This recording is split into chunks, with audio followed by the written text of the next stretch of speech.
ಬೋಧಿಸತ್ವ ಪರಮಪೂಜ್ಯ ಡಾಕ್ಟರ್ ಬಾಬಾ ಸಾಹೇಬ್ ಅಂಬೇಡ್ಕರ್ನ ಸ್ಮರಣೆ ಮಾಡಿ 2 ದಿನಗಳ ಕಾಲ ಸಾಂಸ್ಕೃತಿಕ ನಗರಿಯಲ್ಲಿ ಆಕಾಶದ ನಕ್ಷತ್ರಗಳ ರೀತಿಯಲ್ಲಿ ಬೀದರಿಂದ ಚಾಮರಾಜನಗರ ಜಿಲ್ಲೆವರೆಗೂ ಹರಿದು ಬಂದಿರತಕ್ಕಂಥ ಎಲ್ಲ ಬಾಬಾ ಸಾಹೇಬ್ ಅಂಬೇಡ್ಕರ್ ಅವರ ಅನುಯಾಯಿಗಳಿಗೆ ನಾನು ನಿಮ್ಮೆಲ್ಲರಿಗೂ ಜೈಬೀ ವಂದನೆಗಳನ್ನ ಸಲ್ಲಿಸ್ತಾ ಇದ್ದೇನೆ.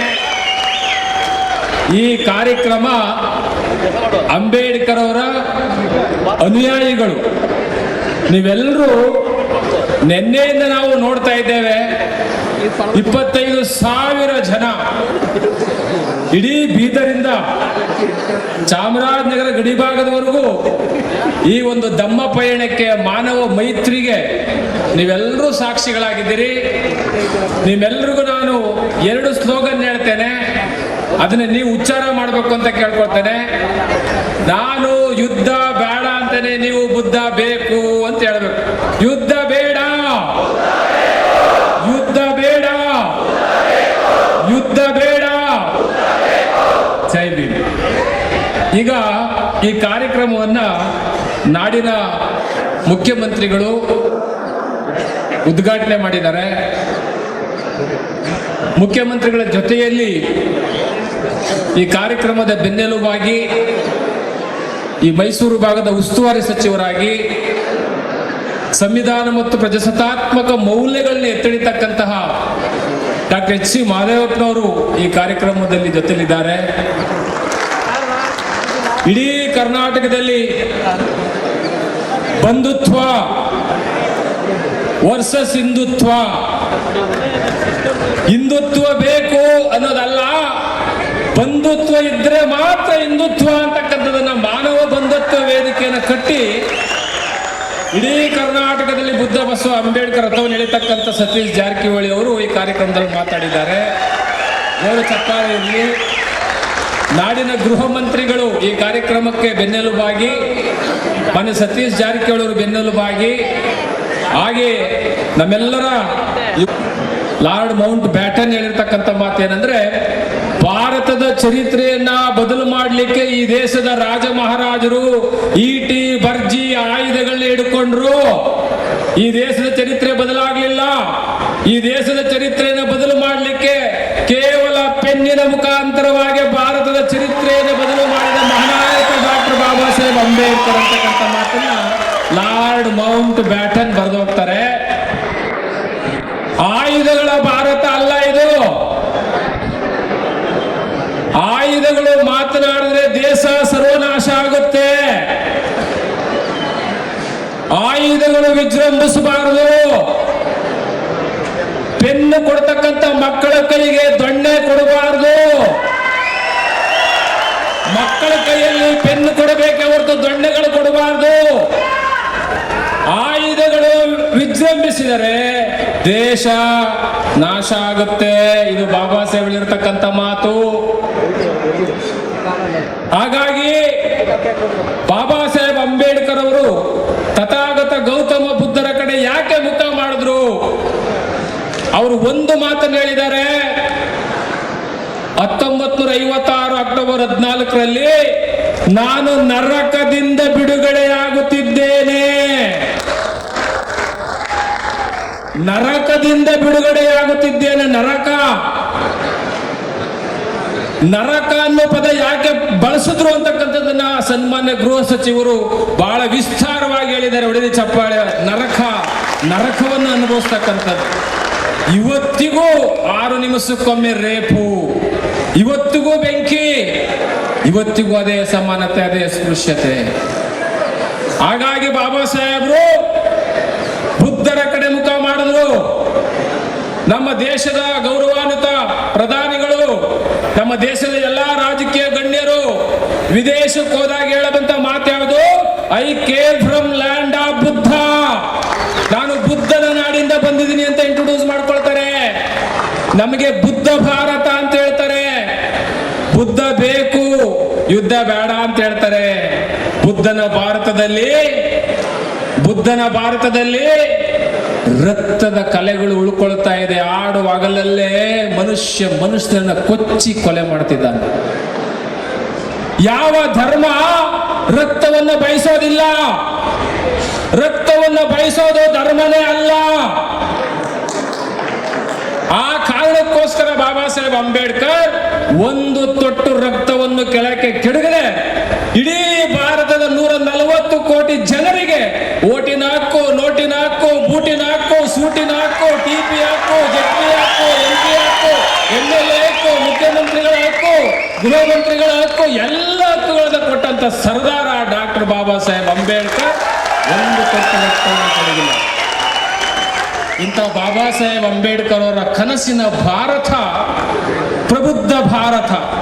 ಈ ಪ್ರಬುದ್ಧ ಭಾರತವನ್ನು ಕಟ್ಟಲಿಕ್ಕೆ ಐತಿಹಾಸಿಕ ಸಾಂಸ್ಕೃತಿಕ ನಗರಿ ಮೈಸೂರಲ್ಲಿ ಮಾನ್ಯ ಮಾಜಿ ಮಹಾಪೌರರು ಪುರುಷೋತ್ತಮ ಅವರು, ನಮ್ಮ ಎಲ್ಲ ಬಳಗ, ನಮ್ಮ ಪಯಣದ ಎಲ್ಲ ಬಳಗ ನಿನ್ನೆ 2 ದಿನದಿಂದ ಬಹಳ ಪ್ರಯತ್ನ ಪಟ್ಟು ಎಲ್ಲ ಇಡೀ ನಮ್ಮ ಸಹೋದರರು ಬೀದರಿಂದ ಚಾಮರಾಜನಗರ, ದೇವದುರ್ಗ, ಮಾನ್ವಿ, ಮಸ್ಕಿ, ಬಿಜಾಪುರ, ಸಿಂದಗಿ, ಬಾಗಲಕೋಟೆ, ಜಮಖಂಡಿ, ತೇರದಾಳ, ಯಾದಗಿರಿ, ಕೈಯತಿ ಎಲ್ಲೆಲ್ಲಿಂದ ಬಂದ್ರಿ? ಕೈಯತಿ ನೋಡಿ, ಎಲ್ಲ ಜಿಲ್ಲೆಗಳಿಂದ ಬಂದಿರತಕ್ಕಂಥವ್ರು ಇದ್ದಾರೆ ಇಲ್ಲಿ. 31 ಜಿಲ್ಲೆ, 30 ಜಿಲ್ಲೆಗಳವರೆಲ್ಲ ಇದ್ದಾರೆ ಇಲ್ಲಿ ನಿನ್ನೆಯಿಂದ. ಕಾರಣ ಏನು ಅಂದ್ರೆ, ನೀವೆಲ್ಲ ಅಂಬೇಡ್ಕರ್ ಅವರ ಮೊಮ್ಮಕ್ಕಳು ವಾರಸುದಾರರು ನೀವು. ಅದಕ್ಕೆ ನಿಮ್ಮ ಮೇಲೆ ಬಾಬಾ ಸಾಹೇಬರು ಹೇಳ್ತಾರೆ, ನನಗೆ ನಂಬಿಕೆ ಇದೆ, ನನ್ನ ಜನ ನನ್ನ ನಂತರ ಬುದ್ಧ ಧಮ್ಮವನ್ನು ಪ್ರತಿಷ್ಠಾಪಿಸಲು ತಾವು ಎಲ್ಲವನ್ನೂ ತ್ಯಾಗ ಮಾಡ್ತಾರೆ ಅಂತ ಡಾಕ್ಟರ್ ಬಾಬಾ ಸಾಹೇಬ್ ಅಂಬೇಡ್ಕರ್ ನಿಮ್ಮ ಮೇಲೆ ಭರವಸೆ ಇಟ್ಟಿದ್ದಾರೆ. ಆ ಕಾರಣಕ್ಕೆ ಮಾನ್ಯ ಮುಖ್ಯಮಂತ್ರಿಗಳು ದಯಮಾಡಿ ಅವರಲ್ಲಿ ನಾನು ಕೇಳ್ಕೊಳ್ಳೋದಿಷ್ಟೇ, ನಾಡಗೀತೆಯಲ್ಲಿ ಕುವೆಂಪು ಅವರು ಬೌದ್ಧರ ಉದ್ಯಾನ ಅಂತ ಇದೆ, ಮೂಲ ಪ್ರತಿಯಲ್ಲಿದೆ. ಆ ಮೂಲ ಪ್ರತಿಯಲ್ಲಿ ಬೌದ್ಧರ ಉದ್ಯಾನ ತೆಗೆದು ಬಿಟ್ಟಿದ್ದಾರೆ. ಹಿಂದೂ, ಕ್ರೈಸ್ತ, ಮುಸಲ್ಮಾನ, ಪಾರಸಿಕ, ಜೈನರ ಉದ್ಯಾನ ಅಂತಿದೆ, ಬೌದ್ಧರ ಉದ್ಯಾನ ತೆಗೆದು ಬಿಟ್ಟಿದ್ದಾರೆ. ದಯಮಾಡಿ ಮಾನ್ಯ ಮುಖ್ಯಮಂತ್ರಿಗಳು ಇಲ್ಲೇ ಘೋಷಣೆ ಮಾಡಬೇಕು, ಬೌದ್ಧರ ಉದ್ಯಾನ ಸೇರಿಸಬೇಕು. ನಾಳೆಗೆ ಆದೇಶ ಆಗಬೇಕು. ಎರಡನೇದು ಬೌದ್ಧ ಅಭಿವೃದ್ಧಿ ನಿಗಮ ಆಗಲೇಬೇಕು. ಯಾಕೆಂದ್ರೆ ನಾವೆಲ್ಲರೂ ಬೌದ್ಧರೆಂಬ ದಾಖಲೆಯನ್ನು ಮಾಡ್ತಾ ಇದ್ದೇವೆ. ಬೌದ್ಧ ಅಭಿವೃದ್ಧಿ ನಿಗಮವನ್ನು ಮಾಡಿ ಪ್ರತಿಯೊಂದು ಜಿಲ್ಲೆಯ ಬೌದ್ಧ ವಿಹಾರಗಳ ಉದ್ಧಾರಕ್ಕೋಸ್ಕರ ಅವರ ಬಡ್ಜೆಟ್ ನಲ್ಲಿ ಹಣವನ್ನು ಘೋಷಣೆ ಮಾಡಬೇಕು. ಈಗಾಗಲೇ 100 ಕೋಟಿಯನ್ನು ಘೋಷಣೆ ಮಾಡಿದ್ದಾರೆ. ಬೌದ್ಧ, ಜೈನ, ಕ್ರೈಸ್ತ, ಸಿಖ್ ಎಲ್ಲಾ ಧರ್ಮಗಳ ಉದ್ಧಾರಕ್ಕಾದ್ರೆ ವಿಶೇಷವಾಗಿ ಬೌದ್ಧ ಧರ್ಮಕ್ಕೆ ಸನ್ನತಿ ಅಭಿವೃದ್ಧಿ ಪ್ರಾಧಿಕಾರದಿಂದ ಹಿಡಿದು ನಮ್ಮ ನಳಂದ ಆಗಿರ್ಬೋದು ಎಲ್ಲಾ ಕಡೆಗೂ ಘೋಷಣೆಯನ್ನ ಮಾಡಿದ್ದಾರೆ. ಅದಲ್ಲದೆ ವಿಶೇಷವಾಗಿ ಪರಿಶಿಷ್ಟ ಜಾತಿಯ 101 ಜಾತಿಗಳು ನೀವು ಬೌದ್ಧ ಅಂತ ಬರೆದ್ರೆ ನಿಮ್ಗೆ ಯಾವುದೇ ಸಮಸ್ಯೆ ಆಗಬಾರ್ದು ಅನ್ನೋ ರೀತಿಯಲ್ಲಿ ನಿಮ್ಮೆಲ್ಲರಿಗೂ SC ಪ್ರಮಾಣ ಪತ್ರವನ್ನು ಬೌದ್ಧ ಅಂತ ಬರೆದ್ರು ಕೊಡಬೇಕು, ಎಲ್ಲಾ ಸವಲತ್ತುಗಳನ್ನು ಕೊಡಬೇಕು ಅಂತ ಆದೇಶವನ್ನು ಸಹ ಮಾಡಿದ್ದಾರೆ. ಈ ಆದೇಶ ಸಚಿವ ಸಂಪುಟದ ಮುಂದೆ ತಂದು ಗೆಜೆಟ್ ನಲ್ಲಿ ಇದನ್ನ ಮಂಡಿಸಿ ಗೆಜೆಟ್ ನೋಟಿಫಿಕೇಶನ್ ಮಾಡಿಕೊಡ್ಬೇಕು ಅಂತ ನಾನು ಸನ್ಮಾನ್ಯ ಮುಖ್ಯಮಂತ್ರಿಗಳಲ್ಲಿ ಕೇಳ್ಕೊಳ್ತಾ ಇದ್ದೇನೆ. ಸರ್ಕಾರದ ನಡಾವಳಿ ಆಗಿದೆ, ಅದು ಗೆಜೆಟ್ ನಲ್ಲೂ ಪ್ರಕಟ ಆಗಬೇಕು, ಅಧಿಕೃತ ಆಗಬೇಕು ಅಂತಕ್ಕಂಥ ಮಾತುಗಳನ್ನ ಈ ಸಂದರ್ಭಕ್ಕೆ ಹೇಳ್ತಾ, ಅದೇ ರೀತಿಯಲ್ಲಿ ನಮಗೆ ಇನ್ನೊಂದು ಬಹಳ ಮುಖ್ಯವಾಗಿರ್ತಕ್ಕಂಥದ್ದು, ಈ ಬೌದ್ಧ ಸಮ್ಮೇಳನ ಪ್ರತಿಯೊಂದು ಜಿಲ್ಲೆಯಲ್ಲಿ ನಮ್ಮ AR ಕೃಷ್ಣಮೂರ್ತಿ ಅವರು ಮಾನ್ಯ ಶಾಸಕರು, ಕೊಳ್ಳೇಗಾಲ ಕ್ಷೇತ್ರದ ವಿಧಾನಸಭಾ ಕ್ಷೇತ್ರದ ಶಾಸಕರು ಘೋಷಣೆ ಮಾಡ್ಕೊಂಡಿದ್ದಾರೆ. ಮುಂದಿನ ಬೌದ್ಧ ಸಮ್ಮೇಳನ ಚಾಮರಾಜನಗರ ಜಿಲ್ಲೆಗೆ ಹಸ್ತಾಂತರ ಆಗುತ್ತೆ ಮುಖ್ಯಮಂತ್ರಿಗಳ ಸಮ್ಮುಖದಲ್ಲಿ. ಈ ಜವಾಬ್ದಾರಿಯನ್ನ ನಾವು ಹೊತ್ತುಕೊಂಡು AR ಕೃಷ್ಣಮೂರ್ತಿ ಸಾಹೇಬ್ ಹೇಳಿದ್ದಾರೆ, ಯಾವುದೇ ಜಿಲ್ಲೆಯಲ್ಲಿ ಬೌದ್ಧ ಸಮ್ಮೇಳನವನ್ನ ನಡೆಸಿದಂತ ಸಂದರ್ಭಕ್ಕೆ 5 ಕೋಟಿ ಅನುದಾನವನ್ನ ಸನ್ಮಾನ್ಯ ಮುಖ್ಯಮಂತ್ರಿಗಳು ಅದಕ್ಕೆ ಬಿಡುಗಡೆ ಮಾಡಬೇಕು ಅಂತಕ್ಕಂಥದ್ದನ್ನ ಈ ಸಂದರ್ಭದಲ್ಲಿ ನಾನು ಕೇಳ್ಕೊಳ್ತಾ ಇದ್ದೇನೆ.